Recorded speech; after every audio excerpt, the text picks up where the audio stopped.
Chào các bạn đến với buổi hướng dẫn Enscape 4.1 dành cho SketchUp. Buổi hôm nay là buổi thứ 50. Buổi hôm nay sẽ là buổi tiếp tục mình hướng dẫn các bạn render nội thất trong Enscape. Buổi hôm trước thì mình đã hướng dẫn phòng khách rồi nè, phòng ngủ rồi nè, phòng bếp rồi nè. Thì buổi hôm nay thì mình sẽ hướng dẫn các bạn render một cái phòng tắm.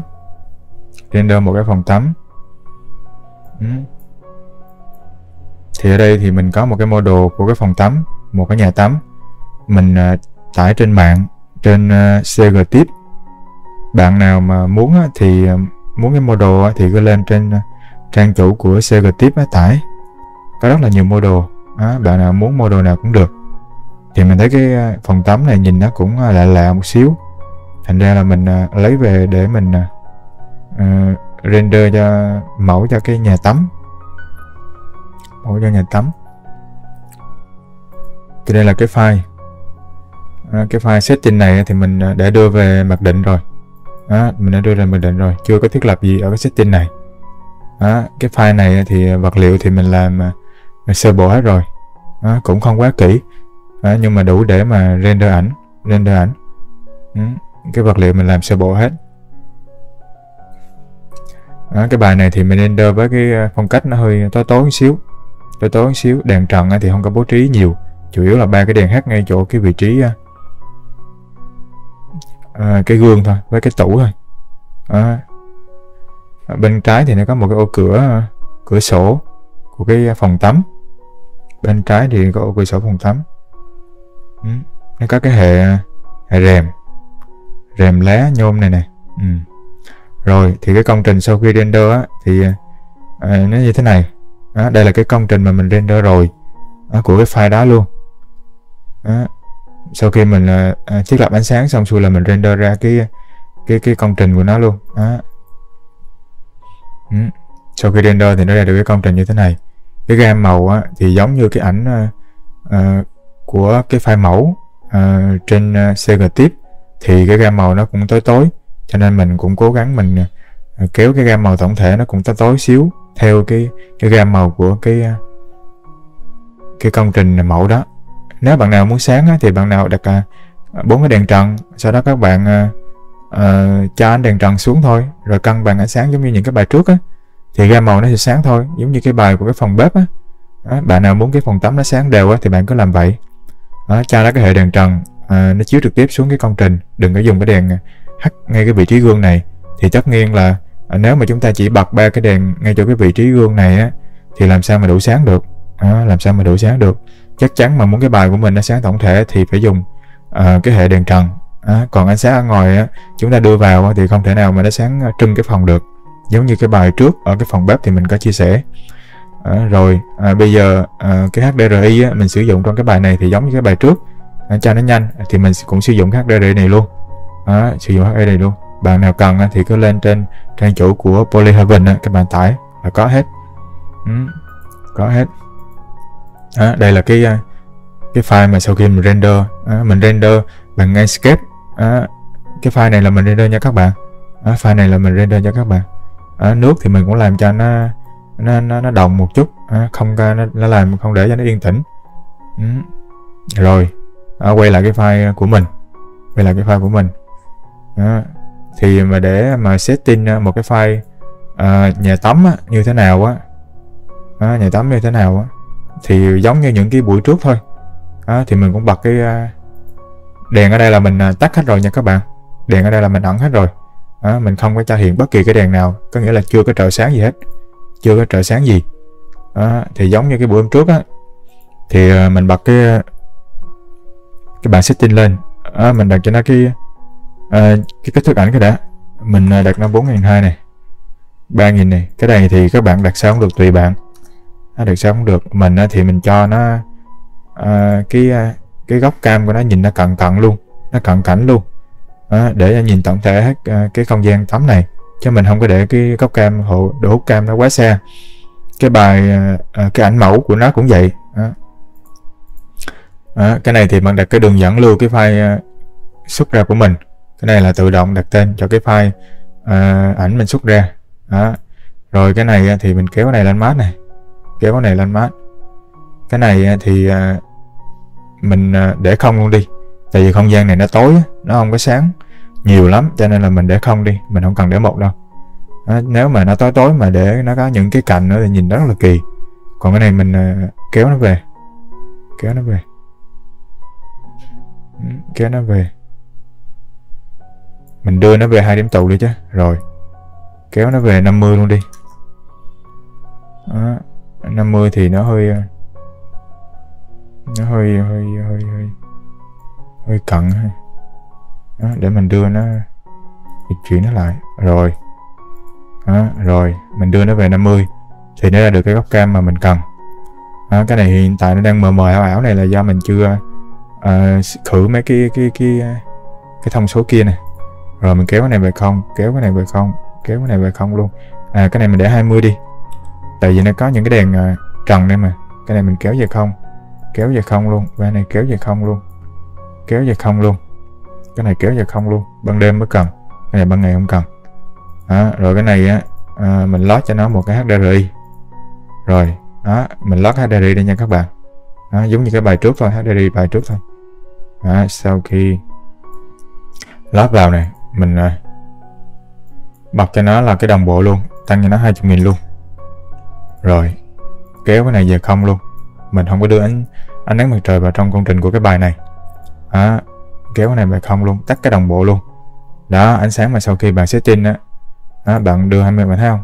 Nó chưa có vào công trình, nó chưa có vào công trình. Thì bây giờ mình xoay nè, mình xoay góc nào cũng được. Như mình nói trước, bài trước là mình không có muốn cái HDRI nó ám vào trong công trình nội thất nhiều lắm, ánh sáng nó lọt nhiều lắm. Đó, bạn nào muốn cũng được. Thay vì mình không có đưa vào công trình thì mình tăng cái thông số phơi sáng lên cao. Còn nếu mà bạn đưa nó vào công trình thì bạn tăng cái thông số phơi sáng nó giảm xuống xíu cũng được, không sao cả. Đó. Thì một trong hai, ví dụ như bạn đưa cái ánh sáng của HDRI vào trong công trình nhiều quá thì chắc chắn là cái độ phơi sáng của bạn là bạn kéo nó thấp xíu. Đó. Còn nếu mà bạn không đưa ánh sáng cái này vào trong công trình nhiều á, của HDRI vào trong, cái này là mặt trời mình tắt này nha. Còn nếu bạn đưa cái ánh sáng của cái môi trường HDRI vào trong công trình nhiều á, thì cái độ phơi sáng bạn giảm lại xíu. Đó, cho nên nó không có gì. Cái này là tùy vào cách đi sáng của mỗi người thôi. Nhưng mà để mà đơn giản mà nhanh thì thường là mình dùng trợ sáng bằng cái đèn spot thôi. Còn ánh sáng của HDRI mình ít đưa vào trong công trình nhiều. Đó, bạn kéo thôi, bạn kéo miễn sao mà đừng có cho nó ánh sáng nó vào công trình nhiều lắm. Khúc này cũng được, khúc này cũng được.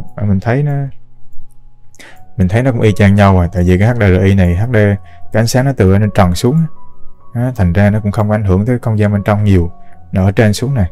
Chứ còn mấy cái HDRI mà từ cửa đi hay là cửa sổ đi vào á, ánh sáng nó từ cái nguồn sáng đó thì mình xoay thì mình thấy ánh sáng nó vào nhiều hơn. Còn cái này nó lên trần xuống từ ánh đèn của cái HDRI á, ánh đèn đó này, ánh đèn đó này, nó chiếu ở trên xuống, thành ra cái không gian của mình nó sẽ sáng tổng thể. Cái hướng ánh sáng của nó ở trên xuống, nó không có vào sâu vào công trình. Còn nếu mà những cái HDRI mà ánh sáng ở cửa thì khi bạn xoay á, thì ánh sáng nó đập vô trong công trình mình nó nhiều hơn. Đó. Rồi bạn để hướng nào cũng được. Ở đây mình để 270 đi. Rồi 270. Thì mình nói rồi, cái HDRI này ánh sáng nó không có vào công trình nhiều lắm, mình tăng 20.000 rồi. Do cái hướng chiếu của cái đèn của nó là từ trên xuống này, trên xuống. Rồi đưa nó về cái sau khi mà bạn lót cái HDRI vào, tăng cái cường độ HDRI lên, tắt cái độ phơi sáng đi, rồi di chuyển xoay cái HDRI vào một cái hướng nào đó mà bạn cảm thấy ánh sáng bên cái HDRI nó không ảnh hưởng vào cái bài nhiều á, thì các bạn dừng. Sau đó bạn tăng cái độ phơi sáng lên, tăng cái độ phơi sáng lên. Không, cái bài này mình cho gam màu nó tối xíu, 54 này, 54 cũng được, cho nó tối chút nữa, 53 đi. Rồi thì mình cho cái bài này, mình cho ánh sáng môi trường nó vào một xíu rồi thôi. Cái này bạn thấy không, cái này nó sáng xíu này, nó sáng xíu này vừa đủ thôi. Như thế này là mình dừng. Bạn để 54 cũng được, không sao. Nếu bạn để 54 thì bằng cái cường độ của ánh sáng của cái trợ sáng này nè, bạn để nó thấp hơn bình thường chút. Còn nếu nghĩa là sao, khi mà cái phơi sáng bạn tăng lên càng nhiều, nhưng mà đừng có tăng để cho cái vùng này nó cháy, đừng có để cho cái vùng này nó cháy. Cái đó là cái lưu ý. Khi bạn tăng lên mà cái phòng của bạn nó càng sáng lên nhiều á, thì chút nữa những cái đèn trợ sáng này nè, những cái đèn trợ sáng bên ngoài vào hay là những cái đèn bên trong bạn để nó thấp. Còn nếu như mà bạn để cái độ phơi sáng bạn thấp á, thì cái cường độ của trợ sáng bạn để nó cao hơn xíu, để nó cân lại cái độ phơi sáng vậy thôi. Nhưng mà thường á, theo mình á, ưu tiên nên để cái độ phơi sáng nó đừng có cao, thì khi render ra đẹp hơn.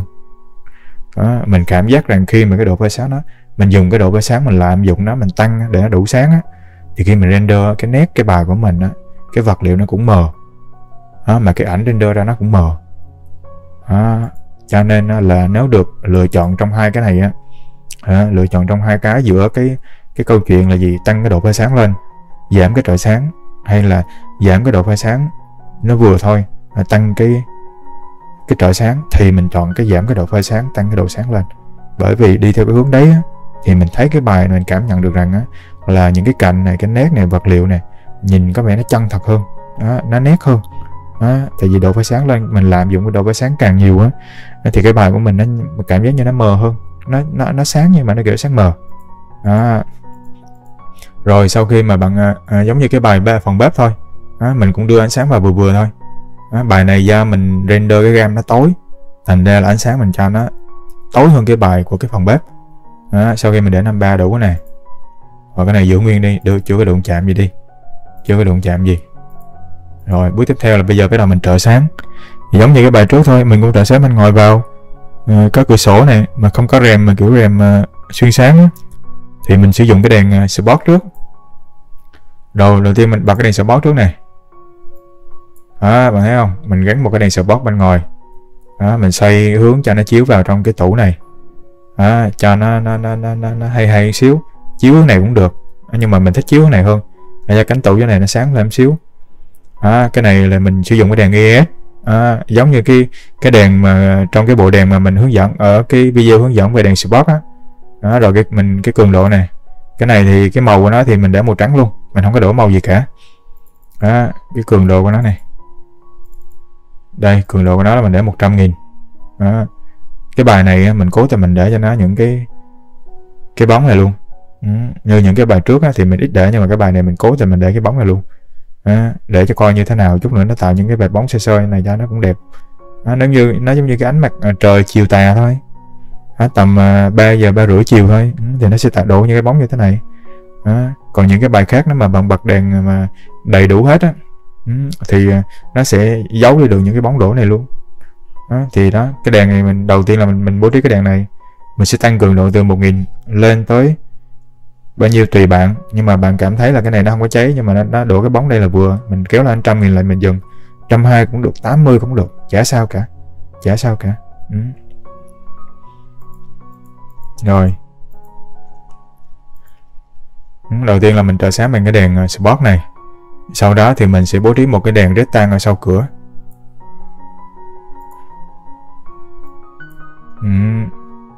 Bố trí đèn rectangle ở sau cửa. Cái đèn này thì mình để cái màu của nó là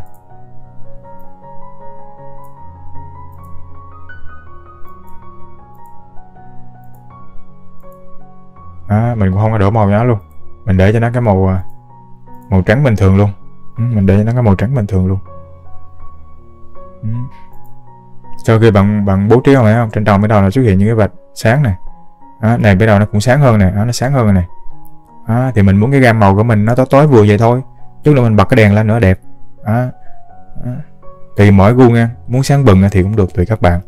Muốn sáng bừng thì bạn bố trí cái đèn trần, bạn kết hợp với cái đèn rectangle bạn tăng lên. Cái cân bằng ánh sáng mỗi bài nó mỗi khác, mỗi bạn nó mỗi khác. Các bạn thì thích cái gu nó tối tối, các bạn thì thích gu nó sáng sáng. Các bạn thì thích cái gu có mặt trời, cái này mình không có nói được, nhưng mà mỗi người mỗi gu. Còn cái bài này thì mình sẽ render theo cái kiểu nó tối tối màu xíu. Thì mình cho cái đèn rectangle mình trợ sáng nó vừa thôi. Cái cường độ của nó là ở đây mình để 7000, ở đây mình để 7000. Thì các bạn cũng tăng tượng nhìn tăng lên, miễn sao các bạn thấy cái này nó cân, nó cái gam màu cho nó như này là bạn dừng. Còn bạn muốn sáng nữa thì bạn tăng nữa. Không có gì cả. Cái này là đã nói là cái cân bằng ánh sáng là cái khả năng của mỗi người. Mình chỉ đưa ra những cái công cụ mà dùng để trợ sáng cho nó thôi. Còn lại mà muốn bạn tăng tới đâu, nó chân thực tới đâu thì tùy vào cái cảm của mỗi người thôi, chứ cái này không có tuyệt đối hóa. Rồi sau khi mà bố trí thêm cái đèn rectangle, mình tăng cho nó cường độ 7000, thì mình thấy bắt đầu cái này nó sáng, cái này nó cũng sáng nè, sáng dần này là mình nhìn mình vừa. Rồi bây giờ mình sẽ bật 3 cái đèn trần này lên đó, bật 3 cái đèn trần này lên đó, mà bắt đầu đẹp không đó, như thế này đẹp rồi. Như thế này là mình thấy cái bài nó cảm giác bắt đầu là nó ok rồi đó, nhìn nó rất là chill rồi. Cái đèn trần thì mình để cái màu nó là cũng cao lắm, nhiệt độ màu nó mình để tới 5000, mình không có để cái thấp cho cái bài của mình nó đừng có ám vàng nhiều quá. 5000 nó hơi ám vàng một chút thôi, nhìn nó chill thôi đó, mà thấy không, bật 3 cái đèn trần lên nữa là đẹp. Cái này nó hiện đốm đốm kệ nó, escape là vậy render ra là nó sẽ trắng phau render ra nó trắng phau chẳng qua là do mình thằng cái hiển thị của escape nhiều đôi khi nó hơi lắc vậy đó, kệ nó.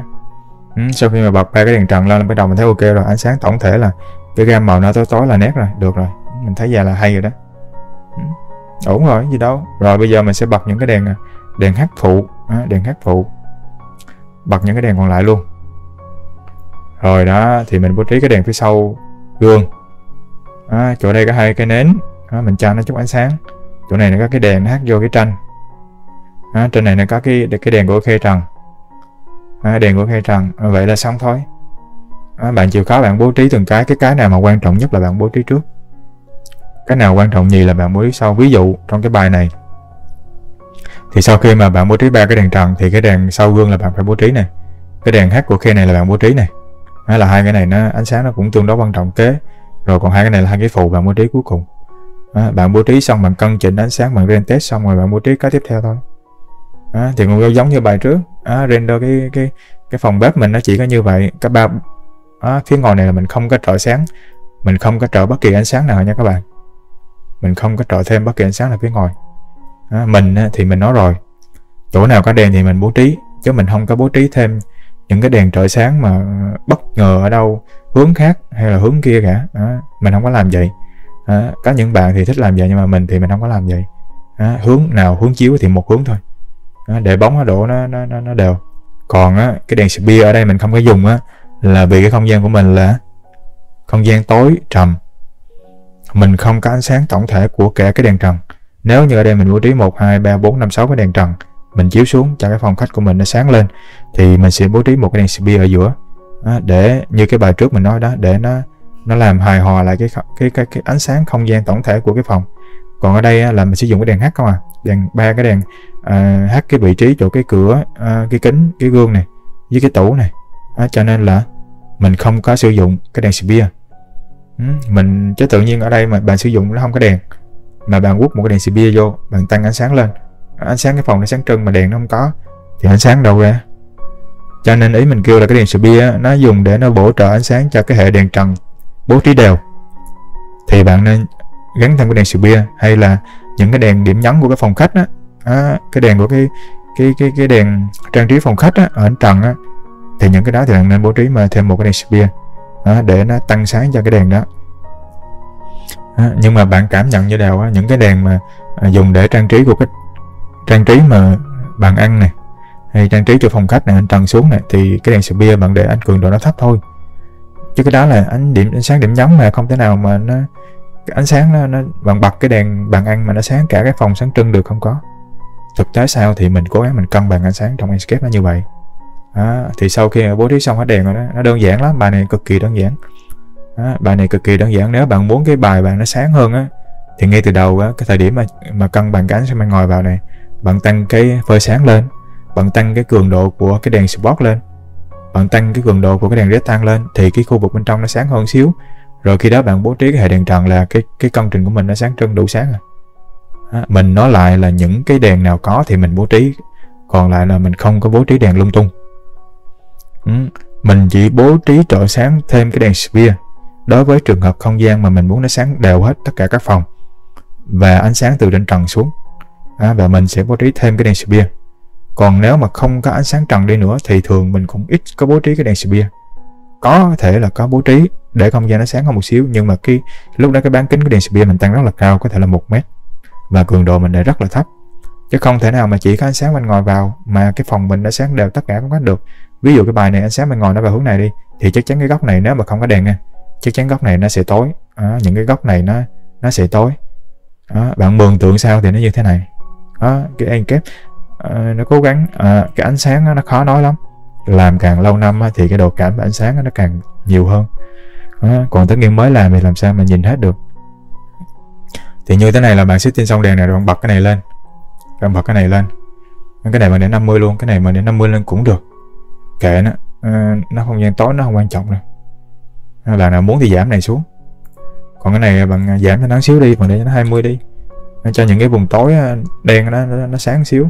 Cái này mình tăng lên nó 7.000 đi, cho nó khử vàng 7.200 luôn. Đó.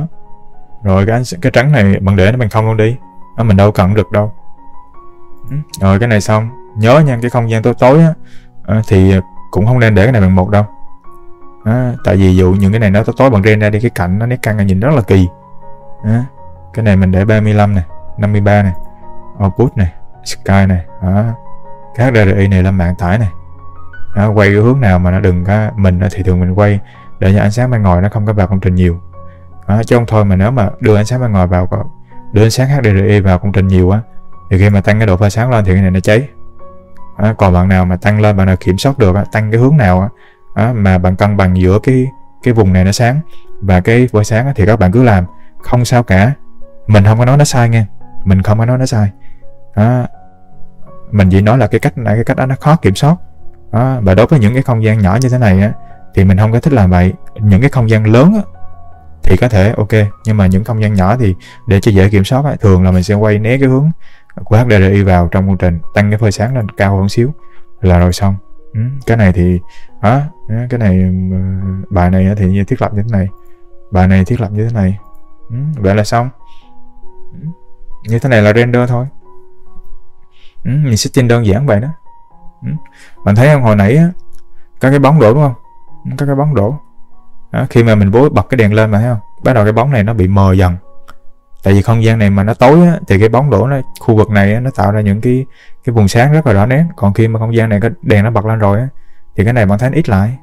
Cho nên đừng có sợ, đừng có sợ. Ví dụ cho bạn cho nó bóng nó đổ đi, bạn bật cái đèn này bạn thấy ánh sáng này đủ rồi mà cái bóng nó nét quá thì bạn ra đây bạn giảm cái này lại, giảm này lại. Ví dụ 100.000 bạn giảm còn 70.000 thì cái vùng bóng đổ nó sẽ ít nét, thì chắc chắn cái không gian của mình nó trợ sáng nó sẽ thấp lại, gam màu nó sẽ tối đi. Rồi sau khi setting như thế này thì bạn bấm vô render cái bập. Ảnh là sau khi render nó như thế này, như thế này, qua Photoshop xử lý khử vàng xíu nữa là rồi xong.